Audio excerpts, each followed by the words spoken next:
बिस्मिल्लाहिर्रहमानिर्रहीम। अस्सलाम वालेकुम। कैसे हैं? उम्मीद करते हैं आप अपने घर में खैरियत से होंगे। अल्लाह ताला खैरियत से रखे और ढेरों खुशियाँ अता फरमाए। अल्लाह ताला लंबी ज़िंदगी आप लोगों को दे।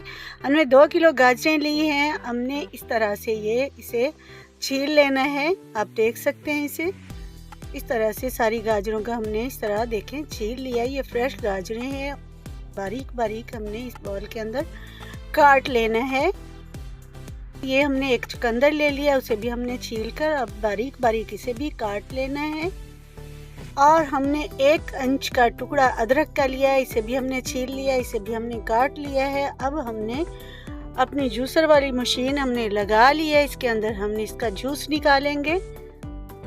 इस तरह से ये सारी गाजरों का हम इस तरह जूस निकाल लेंगे। 2 अदद हमने किन्नू लिए हैं, वो भी हमने छील लिए हैं। ये 2 किन्नू हमने छील लिया, इसका भी हमने जूस निकाल लेना है। गाजरों का जूस निकाल लिया। अब इसके अंदर 2 चुटकी हम नमक की डाल देंगे, काले नमक की। अब इसे हम अच्छी तरह मिक्स करें और हम इसे सर्व करेंगे।